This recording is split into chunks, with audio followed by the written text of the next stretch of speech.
Welcome to episode 15 of the Toronto on Tilt Blue Jays podcast. I'm Steve Artabello with Anthony Harris and Theo Giordano. You can find our website, torontoontilt.com. You can find us on Twitter at Toronto on Tilt. You can find the video of this podcast on YouTube, Toronto on Tilt. And of course, you can find the audio anywhere you stream podcasts. That's Apple Podcasts, Google Podcasts, Breaker, Bleaker, Anchor, Spotify, all of the things. We're Toronto on Tilt. Like, comment, subscribe, tell your friends. I guess let's get right into it. Tony, start off on Tuesday. How'd it go? Tuesday, first day of the week. It was a good start for Robbie Ray. He had a very nice week. He went 6 in the third, only gave up 1 run, 13 strikeouts. He was electric, but that 1 run he gave up, solo home run to Andrew Vaughn, tied the game at 1 because the Blue Jay offense was completely stifled by the White Sox pitching. Carlos Rodon was effective as well. 8 Ks over 5 to 2 walks. He was very good. And this was the first of one of the many bullpen days that were not good at all. Piamps came in. It wasn't Piamps. Trent Thornton, 3 earned in his inning, and Carl Edwards gave up another 2. So not a good start. Oh, Trent God. pitched a lot this week. Yeah. Well, they brought him in, and like we were saying, he's going to be needed immediately. And it hasn't really worked out so far. Yeah, I saw that, Theo. Sorry, We're watching the Euro at the moment as well. I have some Ukraine futures, and they just tied it at 2, and then the Netherlands just took the 3-2 to break my heart. Anyways. Yeah, 12 strikeouts for the lineup. It was just the bats didn't show up. No, Robbie Ray was spectacular. Carlos Rodon, who's been spectacular, kind of a Robbie Ray-esque season, guys that, I mean, Rodon, it was all injury. Like, he looked like his career might be done just because it was shoulder, elbow. Like, he had everything go wrong and looks like one of the best pitchers in baseball. He was throwing a no-hitter the last time we actually checked today in the 6th inning. That was another thing that was happening. Yeah, he had another close one, yeah. And, yeah, Ray was spectacular. The offense didn't come through, which wasn't a problem against the Red Sox. We'll get to that. But, yeah, ugly game by the bullpen, which got worse. It got a lot worse. But not on Wednesday. Wednesday, June 9th, Jays win 6-2. Their only game they won against the White Sox. Manoah made the start, was pretty solid. Didn't really have his A stuff, but got us through 5 innings, 4 hits, just the 2 runs. Could have been what you want to see if he's not, you know what I mean, when he doesn't have his best stuff, was able to grind through it and didn't get hurt. It could have been better. McGuire and Vladdy had that little miscue in the first inning, cost him a run.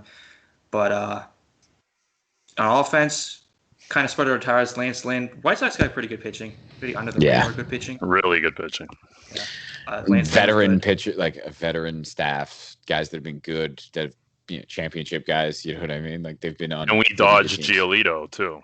Yeah. Right. That was a big deal. And you missed their best pitcher. Yeah. We only got a solo home run from Grich, who is. He's kind of turning into a pumpkin, but he still hits the home run here and there. Well, here's the thing. This is what he is. You know what I mean? He hits around 260, 270. He's going to have a low 300 on base, but he's going to hit a bunch of dingers. Over 800 on OPS right now, I think. So he'll take that, I guess. His hot streaks will carry the team. Yeah. That's the thing. He's not supposed to be your number one option. He's one of the guys we were talking about that when they get hot, you can raise them up in the order and let them take off when a Lourdes cools down or something like that happens. And he's as Grichuk is cooling down, Lourdes is on fire. So, I mean, this is your 4th outfielder, you're feeling very good. Like, this is technically your 4th outfielder when everything's right. So you're feeling very good about. Maybe not anymore, to be honest. Exactly. Well, that was a problem a few years ago. He was the 3rd hitter for the team, and they sucked. Exactly. He was now he hit 6th. Face of the franchise on all those commercials and shit. Yeah. And then through 7, Lance Lynn, we only got this home run. Jays were down 2-1 when a drop 3rd strike, 2 hits loaded the bases for Vladdy. Vlad walked to make it 2-2. Then Teoscar came up and swung at a very ill-advised pitch. Yes. But should have ended the inning. Should have been double play ball in the inning. But I think Tim Anderson threw it over the first baseman's head, and we got a few more runs out of it. And if you didn't see the picture that was making its way around Twitter, even if that wasn't airmailed, Teoscar actually beat that out and had one of the fastest, or tied the fastest sprint speed of the season. That's what'll happen when you swung at a pitch you definitely should not have swung at. Hustle and heart. 3.0. Worked out. And we will say the Pen this is their best game of the week, probably. Romano, Mazek, cleanup innings. And give credit, Tyler Chatwood Castro had big innings in the middle of this game. Really, this was the game when I think Montoya saw Chatwood, and he's like, all right, Chatwood's back. He's going to be fine. And, we obviously know what happened after that, but in this game, they were fine. Tony, you want to get on to the next one? And before the game even started, we were like, oh, this is a game we should win. We got Ryu, they got Keuchel. Even though they're good against lefties, we're good against lefties too. And Ryu's way better than Keuchel's just been okay this year. But Ryu had a rough first inning. Gave up a couple. You have the 2-run home run to Grandal and the double to Abreu, which was a little not great defense out there in right field. Not the best. I think it was on his, and Mercedes hit a double as well. They came back, but then the bullpen gave up a few runs. Adam Engel hit a home run. That doesn't happen very often. And Payamps gave up another run later on. So they lost the game 5-2. Are the White Sox uninspired? I want to just kind of touch it a little bit. I know it's a little off topic, but before this series, I kind of thought the White Sox were a team that's been built up on the division, and they maybe are a little bit overrated. But what do you guys think they are? Do you think they're actually a really good team? Because they played a good series. The White Sox biggest issue is injuries at the moment, because they are a good team and they are a deep team, but they keep losing guys. Like before the season, they lose Eloy, and Eloy is their Giancarlo Robert now. But Eloy with Vladdy and Bo, that's Eloy and Luis Robert. You know what I mean? And actually with Madrigal, and that's their Biggio. Yeah, they've lost all of them. Eloy's done he maybe will be back in September. Robert's done for the year with that terrible hip injury, like a torn something in his hip. And Madrigal tore his hamstring and might be done for the season. They lost all of those guys, and they're still soldiering on because Lance Lynn has a sub-2 ERA. Giolito's he hasn't had the best season, but he's soldiered through it. Again, you have guys like Keuchel that are getting through. Their bullpen's been lights out. Liam Hendricks got all the money and had a rough start, but has been lights out after the first week of the season.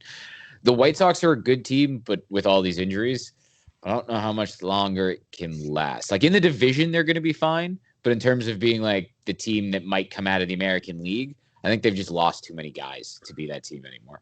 Yeah, Kopech's another guy who got hurt too, and he was absurd when he's out. His arm's insane. But they're still a good team, as you're saying, but they're scary good, and they're going to be like that for a couple of years. That's the team that with the Blue Jays, they're the next team. You have the Padres, right? You have the Dodgers in the National League. It could be the Blue Jays and the White Sox, and the White Sox are already there. They're already there. With the way those markets are set up, it's the secondary team in Chicago and then the forgotten about team in the AL East. To see those teams dominate would be fun. And the players too, Jose Abreu is a fun player. Eloy's a lot like Vladdy in terms of the way they play the game, the way that they laugh and have a good time. You got Teoscar, you got Luis Robert. You have all of these guys. They're genuinely not just incredibly talented young players, incredibly fun young players. You got Tim Anderson, who now that he is hitting 320 on a regular basis, can talk all the shit he used to hit when his on base was 270, but it's a lot more gangster because he's hitting 330. It's awesome. Yeah. You know what I mean? It's great. So hopefully, actually, I'm saying that now because it'd be entertaining in the mind, but as they battle it out in years to come, it's probably going to be pretty frustrating. I might hate them, but right now it sounds fun. We can get onto a team we hate right now. Oh yeah, we always hate the Red Sox. We'll get to this Friday game, and this Friday game, if we recorded after this episode, we would have a much different tone on the week, much different tone on the season. I don't know where you guys were at. I was completely this is apoplectic. That's a good word. I barely know what it means, but yeah. I was upset. Let's make it very basic then. Yeah. Not pleased. The Friday game, Friday, June 11th. Jays lose a heartbreaker, 6-5 the Red Sox. Jays did everything possible to lose this game. Shitty pen, stranding runners, bad base running, defensive mistakes. Well, here's the thing. You still scored 6 runs. It shouldn't have mattered. 5. Yeah, that's Wilner's excuse. He doesn't have that excuse whatever. for that game. Okay, yeah. That's a big Wilner one. You're right, Anthony. Whenever we lose a game, like a close one where we make it, maybe the pen messes up, it's like, well, you can't win scoring, 2 runs. But if it's 3 or less, that's his excuse for every loss. It's tough to do with this team this year. Yeah. We'll go through the particulars of the game. Serviceable 5 2/3 from Stripling. He's been great out of the stretch, or not out of the stretch, in the full windup. He's been really good. And this is something we should discuss now because I felt like he was getting a little bit lucky. I think Siddle brought it up. His location was a little off early. Like he was doing a lot of pitches middle, but there's a lot of high curveballs. Yeah. And for some reason, this was the game where Montoya pushed him. And a lot of it was because of the bullpen. Like we just had no trust in anybody. And he decided to let him go a little bit longer as far as pitch count goes. I'm nervous that he saw that today from Stripling and was like, all right, we were right to do what we did earlier, even though I think the situation was a little bit different. No, I agree. I hope that didn't influence Charlie because I'd be really upset if it did because we've been calling for that and they need to go deeper into games. It just needs to happen. Specifically, they need to let Stripling and Matz go deeper into games to get to 100 pitches. You need to let that happen because the bullpen is already hurt and burnt. It's June. It's June. You can't keep doing this. It's just the way it is. And we'll get into the bullpen now. Tyler Chatwood. Another issue. Charlie, I understand. Everyone's given the benefit of the doubt. He's got a tough job. You can't manage a pen that literally has nothing to give you. But you're warming up Tyler Chatwood. You're up 5-1. The only way Chatwood gets in this game is if you get 2 guys on and you're in a very tough situation. That's a point where you need a good reliever in that game. You need an Anthony Castro who's been performing at that level. Yeah, he's been that guy for the Jays. I think his whip's something like .63. His ERA's under 1. He's been phenomenal for them, even though he got blown up a little while ago. That was the first time all season. So, Anthony Castro's been great. Even if you're not anyone but Chatwood's your lowest on your depth chart at this point. You have to put him – I don't care what he did at the start before. It was 1 outing compared to 5 terrible ones. And so not just that. It's also – that's his career. His career is walking the world. And he had a nice start. But when he reverts back to what he's always been, there's too much movement on the fastball. When he does not control it, it's just anywhere. And I think he's definitely one of the guys he was using substances. It has to be because this is the most dramatic turnaround in baseball right now. Yeah, honestly, all that talk we had about sticky substances, that might be exactly what happened here. Now he's not using it anymore. Now he can't find the strike zone. So I said when he came in, I'm like, they're not going to leave this inning with the lead. They left it with the lead, but it felt like a game they were going to lose the whole time. Offense was leaving everybody on base. We had so many chances to score more runs. I know we scored 5. We could have put 10 on the board. And then the 9th inning came. Bichette made his error. We had these conversations earlier in the season about Bichette. He kind of, we got quiet on it, looked a little better, made a mistake, a bad throw. Didn't matter anyway. We were not winning that baseball game, no matter how long it went, or if we even got to extras. I don't see how any reliever was coming out of the pen and holding it down. It's just you guys know how I feel about Charlie and the decisions he makes, and this was unforgivable. How do you let this happen? You can't walk the world? You can't hit his whip has been 4. Since he's fallen apart. They had the stats up on Sportsnet. They had it all on the screen for you.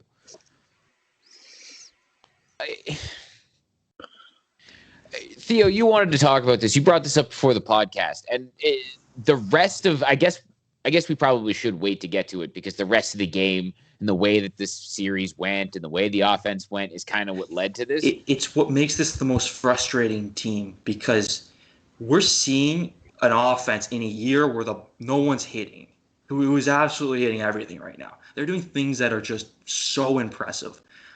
And we have issues on this team that I don't know if it could be fixed right now in this bullpen. You know what? Let's go through the rest of these games, and I'll bring up the pass and tweet, and we'll just dig right into this. We'll get right into it. Let's finish going through the games, and this is the big big want to thing. talk about. This is really going to lighten the mood. Lighten the Right, mood with the next two games. Well, that's the thing. Like the next two games were phenomenal, but we have to get to the elephant in the room. So yeah, let's get through this because it like I also don't want to downplay it. The last 2 days watching what happened offensively was fun because this is fun when your baseball team scores a bazillion runs and then the bullpen doesn't completely fall apart. That's fun. Yeah. So let's Saturday. Go for it. I did Saturday, and it started right off the bat. Vlad hit number 20, 2-run shot. Gavin Biggio came back, hit a home run. He's looked healthy. Really good. Really He's ready good. to go. Very healthy. Semien hit a 2-run shot. Yep. Bo Bichette hit one, and then Reese McGuire hit one. Those are all the runs, all on home runs. They put up 7 total. They won 7-2. Matz was very good, and the last start we're going to see from him for a little bit. He went 5 2/3, 1 earned, 8 Ks. So Maybe hard to not. Matz is only on he had an inconclusive test. Everyone today, we're recording on Sunday, after the game against the Sox that they won 18. I fucking scored 18 runs in. Matz is on it's like a temporary COVID-related IL because he had inconclusive tests. They rapid tested everyone, all the on-field personnel, and they all came back negative. That's why the game was played today. So hopefully Matz will be back. Hopefully he'll get a negative test later today or tomorrow, and we don't have to deal with a COVID situation. But that's what Tony was talking about. By might have made his last start. Yeah. And by the way, I don't know who on the broadcast mentioned it, but someone said, "Look how terrified Montoya looks when he went to take out Matz." Just being like, "Fuck, we got to do this again." He pitched Castro that day. He pitched Romano, and no one questioned him in a 5-run game. Like, yeah, you need to pitch these guys today because what are you going to get from anyone else? Well, Twitter questioned him because they were furious that Romano was in that game and not in the game before. But apparently he had forearm tightness, but was throwing 9 in the up. I don't know what's going on with Jordan Romano. We've talked about this multiple times where I think he's hurt, but I don't know. And maybe he just doesn't like pitching on back-to-back days. Maybe that's just it. I don't know what it is, but something's up. Buck Martinez trashed him. I think he was talking about him when he's talking about like relievers who can't go back-to-back days. I think don't want to. Like his Buck made it sound. If you don't know what we're talking about, Buck Martinez after Friday's game, after the blow-up, basically had a little soliloquy about how relievers nowadays need to be ready to go back-to-back days and pitch 2 to 3 times, and then you get a day off. Buck also said at the beginning 4 or 5 days in a row, and then have a day off, and then he walked that back later in the comment because I'm pretty sure even he realized that didn't even happen back in the day. No one pitched 4 or 5 days in a row. No. But it did feel pointed because the way Buck said it, he made it sound like that has been sold to pitchers, and pitchers are trying to sell that to the coaching staff. Like it sounded like he knew that Buck's the broadcaster. He has access to these guys that we don't normally have. I know it's not a normal season where they're in the clubhouse, but they do interact with guys a little bit more because they're technically part of the team, the broadcasters. So there's a chance that Buck may have heard a rumor about why Romano isn't pitching, and we don't know. So it seemed interesting that it was so pointed. He knows something for sure, whether it's a good source or not. Who knows? Yeah. But and again, we don't even know if it's Romano. It could be other pitchers. Yeah, it's just really interesting to me that Romano doesn't get used on back-to-back days, and just everything that goes around with him, and the fact that he's like forearm tightness is not generally something you come back from the next day and look completely fine. You know what I mean? Like that's generally a DL stint, an IL stint, like. So I don't know what's going bad on. News. When you hear and again, forearm. when you say forearm, people think here. Forearm in baseball is like it's your elbow. Let's be honest here. Everything is your biceps is generally your elbow too. They say everything that isn't elbow because elbow scares everybody because of Tommy John. It's basically what it is. Yeah, like I don't know. Just seeing Romano, he doesn't seem like some kind of diva like that who would do that kind of thing. So I would more believe he's hurt. That's more something I would believe. Well. And his role was they used him for an out. Sometimes they used him for 2 innings, and they used him back-to-back days, 3 days in a row. That's the way he's been used through. Like that's how they utilized him last year and to start this year. So, you know what I mean? It's one of those things where it's just like, so what's changed? Like, is he hurt? Like, what is going on? And again, because we don't trust anything they say with injuries, because we don't like it's particularly bad. It's more of just wondering, and it's more frustrating because this bullpen at the moment has a giant target on it because it's the problem. But I guess we should probably get to the positives of this game or of the rest of this series before we really break down. One more negative, though. When someone comes back, if Romano goes in the IL, I'm going to lose my mind because I have a feeling they're like, just you need to be here because we cannot get out of a baseball game right now. But, yeah, that wouldn't surprise me either, and I would be furious too. More positives. We got to stop being all. We'll get to the negative. We'll get one more positive. We did win 18-4 today. Record today. We should be super happy about this, but again, we'll get to what we're talking about because we are happy. It's a good day. It's a lot of entertainment, but there's some long-term things we need to talk about. For long-term, for the season, not for the future of this franchise kind of thing. Yeah, Sunday, June 13th, 18-4. We'll get to the pitching first. Robbie Ray, Tony mentioned it earlier. Great week. 6 innings, 10 Ks, just striking out everybody. Only 3 runs. The Red Sox really, their offense had a not a very good weekend compared to us. On offense, 8 home runs for this team. The only one who didn't get a hit today was Riley Adams. The dingers today: Lourdes, Marcus, Rowdy, Bo, Vladdy, Biggio, 2 for Teoscar. I think I got everybody, and it was such a big lead that bullpen couldn't fuck it up. So, big win, boys. Record-breaking 8 home runs by a visiting team at Fenway Park. That. Really? Yeah. Well, according to the score told me that. So. And something from Jeff Passan right as the game was ending that I thought was particularly pointed because this was something I kept thinking about. The scariest thing about the Toronto Blue Jays is they've had a top 3 offense in baseball and have done it without their $150 million leadoff man.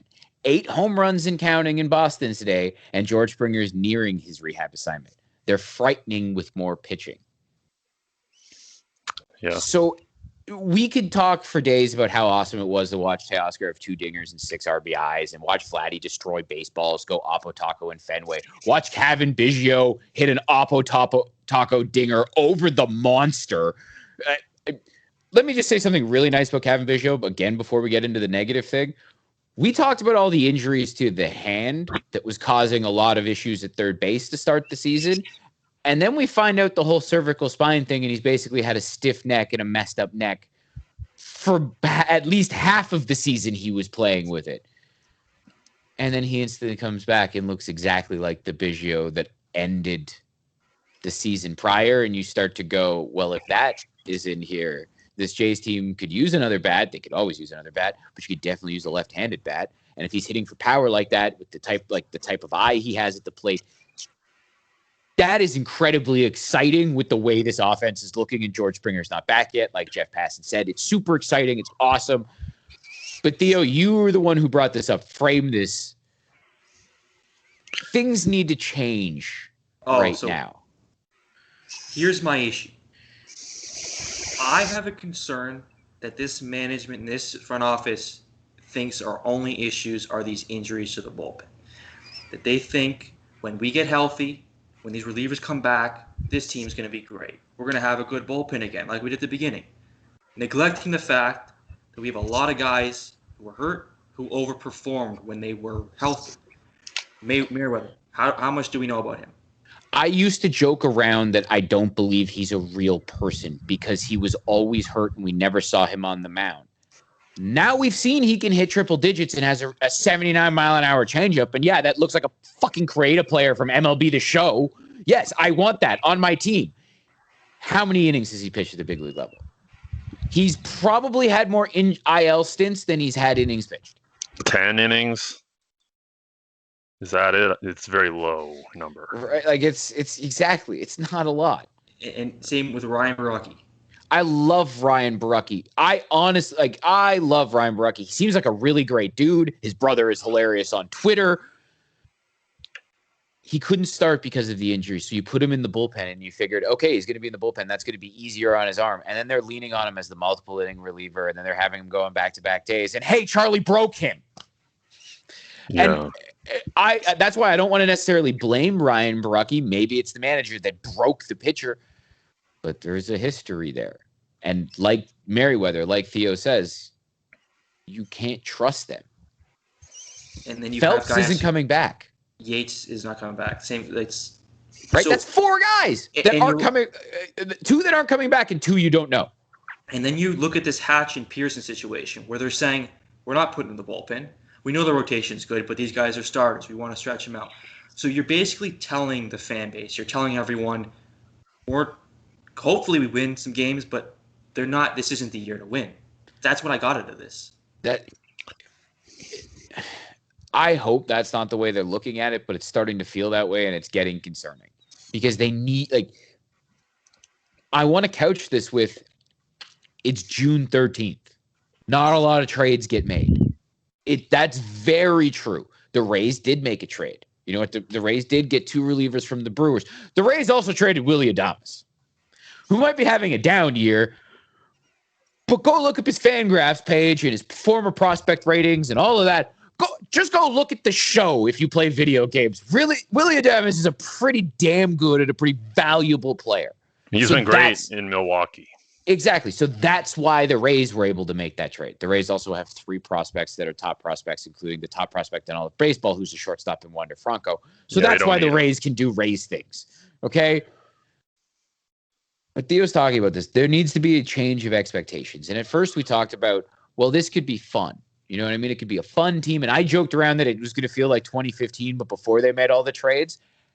And it feels a lot like 2015 before they made all the trades because there's offense and then there's defensively a mistake. And then there's offense and then the pitching falls apart. And then there's offense, right? But there's another, there are consistent issues that feel like 2015 again because you look at this team and you look at the offense that they have and the potential there. And then you see it fall short.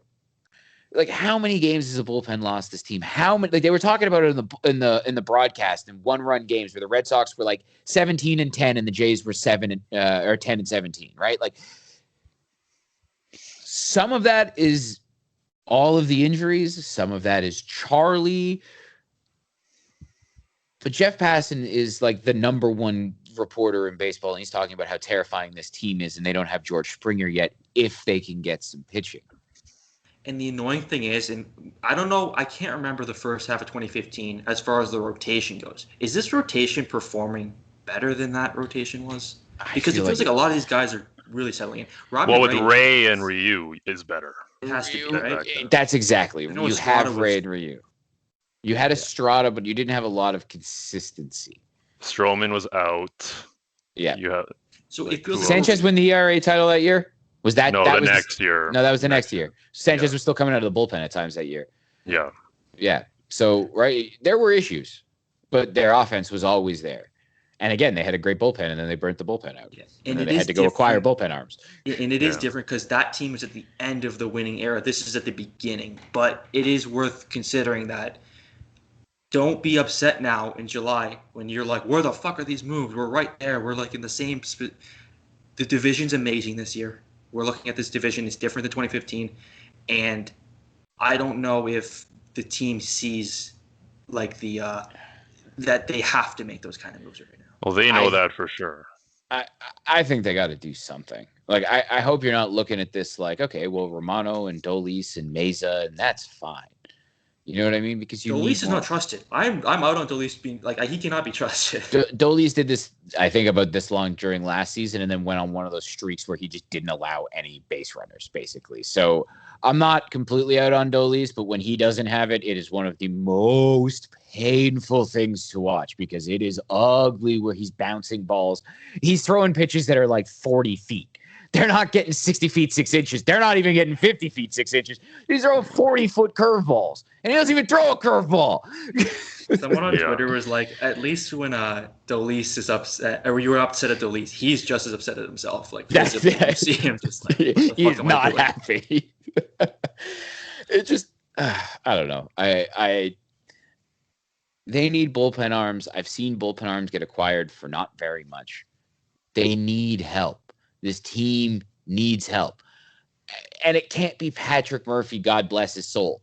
Nate Pearson can make a difference in a bullpen role. I believe that. Do you want him as a starter? Well, obviously, because he could throw 100 and he's one of the best pitching prospects in baseball. So, yeah, you want him as a starter, but it might make more sense out of the bullpen. And let's be honest, I love Thomas Hatch. He looked great last year. He doesn't have the prospect cachet of a Nate Pearson to even be involved in that conversation. If you need him as a bullpen arm, you need to put him in the bullpen right now. I talked about the fact that I wanted Stripling to come out of the bullpen and be used as multiple inning type of thing. Hatch you've done in high leverage last year. You saw that it was good. Use him as what you're using Trent Thornton for. 2 innings to. Yeah, which was stupid, by the way. Like, you finally have a game where Chavo can fuck it up a little bit and no one cares. Right? Or maybe the guy who's going to make his debut, you can let him make his debut in a fucking 14-run game. But no, you're going to throw Beasley back in there instead of, like, it just. Charlie does a lot of things that piss me off. This is why if we were just like, let's say the Twins, we just sucked, and everyone's like, no, we sucked. We have so much going for us. When you have starting pitching that's getting you, like, in today's day, six innings of just good baseball and keeping you in every game, and an offense that's just scoring more than everybody, we shouldn't be having this conversation. We should be like talking about first place. Yeah. And I don't think we're going to be making those moves this year. It's going to be one of those years where we're about 83 to 85 wins, and we're like, but next year we got to make all those moves. So there's only so much we can do right now. They're not going to trade the top prospects this year. They wouldn't do it last offseason. The last offseason would have been the time to make those splash moves. Well, again, and you need relievers. You don't even need to trade the top prospects. What I want to see you take advantage of is the fact that Springer's not here yet, and here's the thing: I do not think Marcus Semien is going to be here past this year because he's going to be too expensive. I think there's a chance Robbie Ray, like we were talking about this as the game was happening.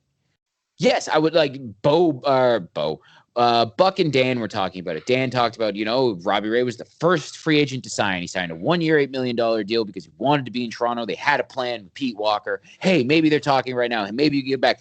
And it was Buck that was the voice of reason, being like, no, he's going to get a lot of money this offseason. And we were talking about it. We were texting during this game being like, Tony, it was me and you that were just like, yo, this is the Patrick Corbin, Zach Wheeler contract. That's what we're looking at. If this maintains what he's doing right now, these stats, they maintain, how does he not get a 5 to 7 year contract where he's getting $150 million? He's durable. Like, even when he was bad, he pitched almost 200 innings. He's not 35, I believe. Here, let me pull up Robbie Ray. I think he's 29. I think we've had this conversation a few times. That's why I think he's 29.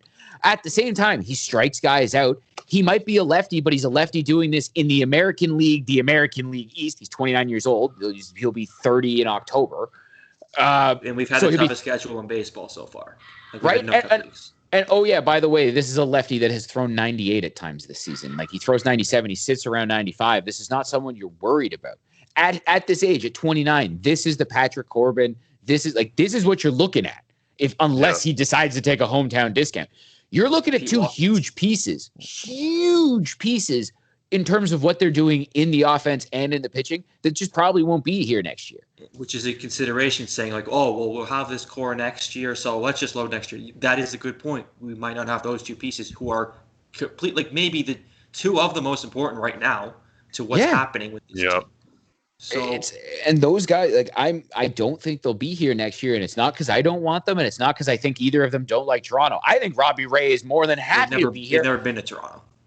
That's a good point, actually. Marcus said Robbie Ray. They could hate it. Yeah, that's true. But God bless Robbie Ray for wanting to be here. I don't think the amount of money they're going to offer him. You know what I mean? Like that he could get on the open market. Look what the Yankees need. Look what the Yankees rotation. The Red Sox. Why did you bring that up? I'm just trying. Don't even make me. We gotta talk. No, the Yankees are getting Story. They're splurging on him. They're not going to get a pitcher. Oh, they're going to sign one of those shortstops. So I'm going to be sick. It is going to make me physically sick to see one of the shortstops side with the Yankees. Correa would fit right in on that team. I hope Carlos Correa signs with like the Tigers or something and goes like signs with Hinch. And like all the young Tigers that are coming that aren't there now because the Tigers are atrocious, almost got no hit again.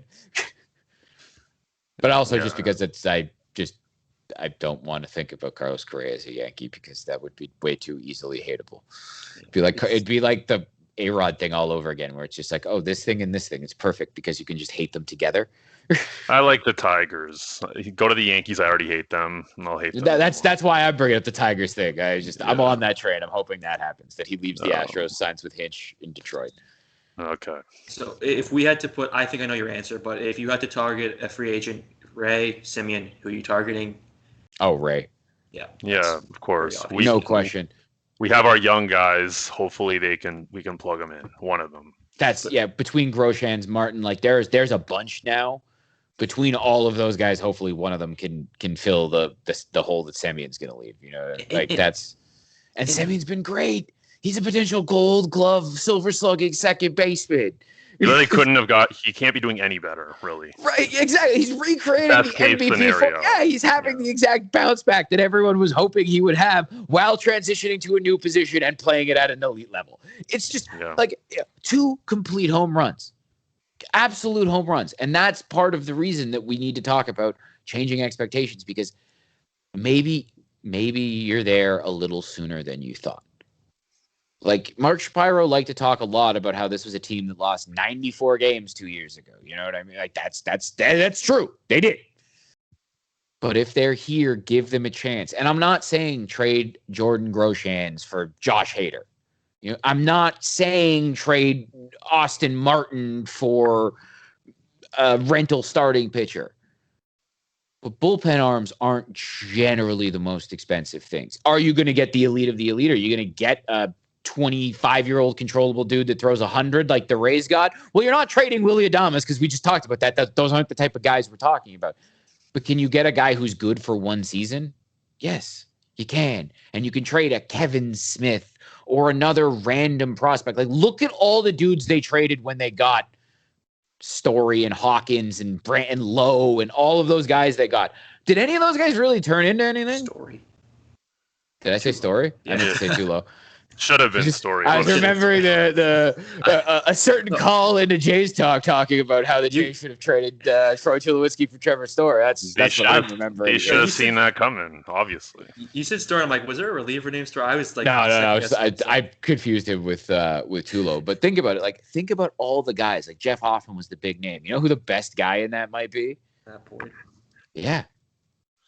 And he had like Norris, maybe. A good year and a half out of Matt Boyd over that period of time. Yeah, he had one good season, and I think he's having he might be getting blown up now because the Tigers suck this year. But exactly, like none of those guys. If you told me right now that all those guys would be where they are right now, I would be obviously do it again. It's not even close. It doesn't even matter. Really? Yeah, prospects that as much as we know about prospects now, we think we know everything. There's still lottery tickets. We saw Kelnick this year. He's been horrible. They sent him back down. Like, we don't really know for sure. I know circumstances were a bit different with no minor league year last year and all of that, but still, they are lottery tickets. You need to get an arm. You need to call teams that are completely out of it, that have these veteran guys that are outperforming what they normally can do, and just go. It's a flyer. You know what this season could be? Not 2014. Remember 2014 when everyone was pissed we did nothing at the deadline? Oh, yeah. And this team felt like they were playoff ready? Yeah. That's kind of maybe that's what this team is. That was the weird Zombie Jays thing where they went on like 2 different, like 7. What was it? Like, did they go on 2 different 7-game winning? I know it was the next year where they went on like 14-game win streaks or whatever. And that's they did make the playoffs. But they went on these weird win streaks and they were not good enough. And then Munenori Kawasaki would hit a home run in a game and walk it off, and you'd be like, "Oh my God, they might make the playoffs." I think that was 14. I feel like that was that season.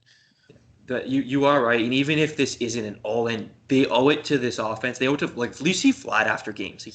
They're so invested in this. They're doing so well. And they're like, we're not winning games though. Like you owe it to them to at least have a competitive bullpen where you can say, all right, we're not really going all in, but we're doing enough where you will have a chance every night. Exactly. Like this offense is giving this team a chance to win every single night. So make the bullpen give them a chance. Just again, I'm not asking for Josh Hader. I'm not asking to trade all of the, as Wilner says, the fine meats and cheeses. But go get some guys that can actually throw a fucking strike, okay? Chatwood didn't work out, and hey, Phelps was working nice, and then he's not coming back. And Kirby Yates, he seemed like he could be great. We were all for that signing, and it just didn't work out. But you can't be placing the hopes. And they're good at identifying that. Like, I know with exactly. that, had a few good hits, and I'll give Shatkins that kind of credit. So they know what guys to look for, so go get them. There should be guys available. Go find them. Go acquire them. They always are. right? And then if they fall apart, then it's the learning thing, right? Then it's something internal, and then it's a young team that needs to get better, and you can learn from that. But right now, we're staring at what looks like a potential playoff team that has a problem, and a problem that can be fixed. So, and it would be easier if the division stunk, but the fact that we're like, looking at like the Rays just keep winning, which is it's just the American League East. This division is never going to suck. Yeah, and I think that's what they got to get used to and just say, you know what, we got to just make a couple. I don't think they should trade everybody, but just make a couple moves where it's like we're going to try a little bit. Exactly. Yeah, the bullpen moves definitely doable. Call up the Diamondbacks, the Pirates, all those bad teams. Exactly, teams that are bad, that have veteran relievers that are not coming back. You know what I mean? Yeah. Like they need to get something for them. Exactly. Like when the Jays would get Daniel Hudson and trade him to a World Series winner in the Nats. Like those guys exist. Go get those guys. That's what this team needs. So we got a month and a half till the deadline. So you got time, but don't waste it. Just please, for the love of God, because again, we keep bringing this up. You can't pin your hopes on Merriweather and Hatch and Barucki, and because we don't know what these guys are. We don't. They're hurt more often than not. And when they're healthy, hey, they have been really good, and they've been really good at the big league level, but they've also, you can't trust them at this point. So go try to get more arms. You guys, anything else you guys want to add? No, I think you wrapped that up pretty good. Any Riley Adams observations? Not really hitting much. Not hitting much. He looks good in the uniform, though. He's had some big opportunities, too, where it's like, oh, my God, if he gets a hit here, that would be so sick. He also had one that's only not a home run in fucking Fenway that he hit like 415 feet to dead center of the triangle that should have been out, that Kike Hernandez also didn't even know went into his glove. That could have been a double. Was that today or yesterday? I think that was today. I think it was today. That game was so long, I'm starting to mash it. It's been a long weekend. And that's the funny thing. Like, we seem so down, but it is really encouraging. And George Springer should be coming back. I mean, I'm getting really frustrated of watching George Springer run the bases and take fly balls and still not be in a rehab assignment. It's Tuesday now, right? He's almost there. He's almost there. Dude, we ended last week's podcast being like, hey, Biggio and Springer, we're probably going to see them. Biggio's been great. You said this would be a good week if we see Springer, making his rehab assignment this week. And yeah. So he better make his fucking rehab assignment. Captain of morale. Before the next podcast, or else I got some questions. Well, we have lots of questions. We probably won't get any answers because the medical staff doesn't know what they're doing. But anyway. We got a big week, too. We got the Red Sox for one more. And then we got, the Yankees? Should be going for a sweep, but... Yankees and Buffalo. Yeah. The Yankees, we just don't lose to the Yankees and Buffalo. They're going to be complaining after game one. They're playing. Oh, my God. We put them in a tent, in their little visitor tent. We were talking about that when we saw those pictures, how much the three of us, I don't think we brought it to the podcast, but how much it was great just seeing that tent, knowing that it was going to make the Yankees cry. The way they shot that little hype video for the new changes, it's like 2 minutes of these amazing changes to the Jays facility, and then like 5 seconds of this shitty tent. It was great. It was just like, and the visitors clubhouse, you see a drone flying over a tent. It was great. It was awesome. It was like that part was made specifically to make the Yankees cry, and I love it. We got Baltimore this week, too. Finally. Well, this is where the schedule is supposed to start to get easier. Yeah. It's supposed to. You now need to win these games. You can't be giving them away, Charlie, Chatwood, bullpen. Yeah. Like if you end this month, you got like Baltimore, Miami, Baltimore. You should be in a position where you're like a couple games back and you're like, all right, this team's starting to go again. You can actually start seeing those reliever moves come in. But yeah, feels good to actually not have, constant chaos on the schedule. Right.